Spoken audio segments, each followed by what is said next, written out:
నిజామాబాద్ జిల్లాలో ఏటీఎం చోరీలు కలకలం రేపాయి. ఒకే రోజు 2 ఏటీఎంలలో చోరీకి దుండగులు ప్రయత్నించారు. ఏటీఎం యంత్రాలు తెరుచుకోకపోవడంతో నిప్పంటించారు. 2 ఏటీఎంలలో 50 లక్షలకు పైగా నగదు అగ్నికి ఆహుతైంది. ఏటీఎంలోని సీసీ ఫుటేజీ ఆధారంగా పోలీసులు కేసు నమోదు చేసి దర్యాప్తు చేస్తున్నారు. దీనిపై పూర్తి డీటెయిల్స్ ని మా ప్రతినిధి నవీన్ అందిస్తారు.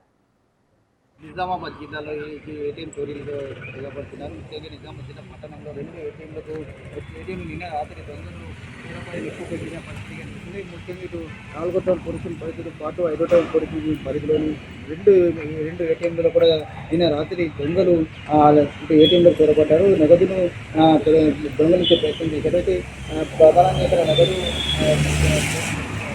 బయటకు రాకపోవడంతో కూడా ఏటీఎంలను ప్రజలు పెట్టారు. అయితే ప్రధానంగా చూసుకున్నట్లయితే యంత్రాలు తీసుకోవడంతో 2 ఏటీఎంలు కూడా నెట్టు పెట్టినట్టుగా తెలుస్తుంది. ఇంకొకటి 5వ టౌన్ పరిధిలో పోలీసుల పరిధిలో 30 ఏటీఎంలో కూడా అక్కడ దొంగలు నిన్న రాత్రి దొంగలు చొరబడ్డారు. అయితే బయటపై వచ్చిన ఇద్దరు దొంగలు 2 ఏటీఎంలు కూడా చొరబడిన పరిస్థితి పత్రం కనిపిస్తుంది. సుమారు ఇటు 5వ టౌన్ పోలీసుల పరిధిలోని ఎస్బీఐ బ్యాంకులలో ఏటీఎం చొరబడి నగదు అక్కడ చొరబడ్డారు. అయితే పూర్తిగా అక్కడ లింక్ పెట్టడంతో 20 లక్షల నగదు కూడా పూర్తిగా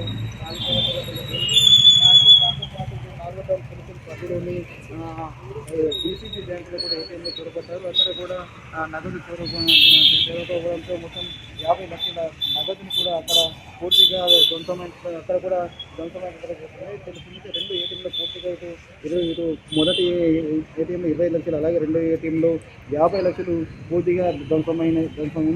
దీనిపై కూడా ఇటు బ్యాంకు అధికారులు కూడా పోలీసులకు ఫిర్యాదు చేశారు.